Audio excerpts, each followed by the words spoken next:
Здравствуйте, друзья! Увиденное мной не повергло меня в шок. Это обычное состояние холодильника Samsung или LG. Я для чего и записал этот ролик. Для того, чтобы все владельцы корейских холодильников обратили на это внимание. У тебя Samsung или LG, посмотри, что творится у него сзади. Это обязательно. Вот эту решетку мы, во-первых, сейчас убираем полностью. А она вам только мешает. Ну, не вам, а холодильнику, работе, нормальной работе. Значит, и чистить там нужно регулярно, хотя бы пару раз в год. Ну, да даже раза в год достаточно. Потому что видите, как забивается все пылью. Это все влечет за собой огромный перегрев. Крутится? Да, вентилятор. А что с прогревом? Смотри, он либо перегрет, либо уже от перегрева рассыпался фильтр и забил систему. Холодный фильтр. Тут, естественно, горячущая тоже комплект. Сейчас все просто мы это вычистим. Нужно будет оставить его на остывание. То есть выключить? Да. Потому что мы просто сейчас даже не можем конкретно продиагностировать. Просто смотрите, вот эта вот пыль, она влечет за собой огромный перегрев. Из-за перегрева в фильтре рассыпается фильтрующее вещество и забивает систему, забивает эту тонкую капиллярную трубочку. И получается, ну, сейчас из-за сильного перегрева мы не можем ему поставить точный диагноз. Сейчас вычистим всю пыль. У вас пылесос найдется? Нет, пылесоса нет. Мы с собой не взяли. Значит, тряпочки, шо? Ну, значит, так сейчас будем. Сейчас так будем чистить, значит, будет просто больше пыли.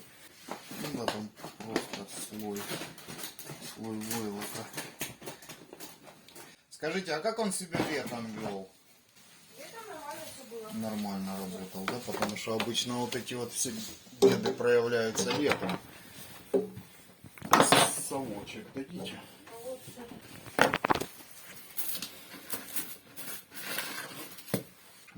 Кошмар. Ну, да.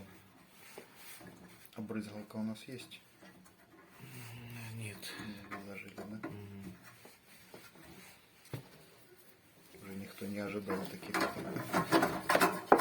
Ну да. Обычно это летом всегда случается. Перегрев, тем более такой экстремальный, приводит к разрушению фильтра и к полному либо частичному тромбозу.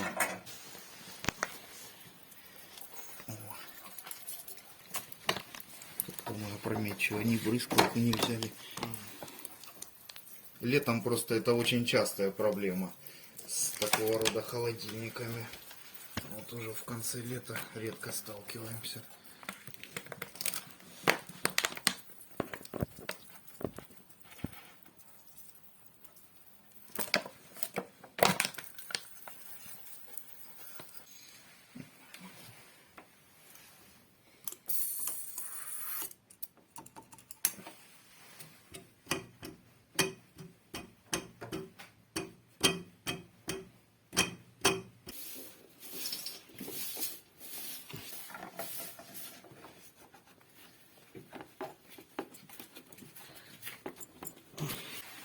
Знаешь, впрыск как бы был сюда, тут совсем обмерзшая. Ну, запросто может быть тромбоз, но пока фиг поймешь, пока не остынет.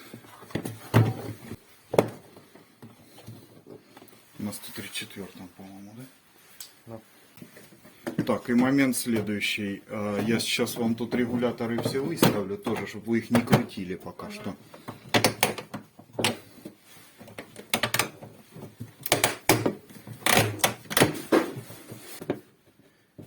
Здесь пятерочка, это у нас середина. Ну я вообще, Значит, ваша задача будет включить в розетку и выставить, чтобы одна горела. Одна светилась лампочка, окей? поняла. Мы на полную просто включали. Не нужно. Потому что он не морозил. Я понимаю, но на самом деле это только хуже делаете. Ребят, ну а в заключении хотелось бы сказать, что ремонтировать данный холодильник все-таки пришлось. Там был жуткий тромбоз, пришлось менять фильтр и замену капиллярки делать. Ну, значит, показывать мы этого не стали, потому как это обычное дело. Просто заменили капиллярку.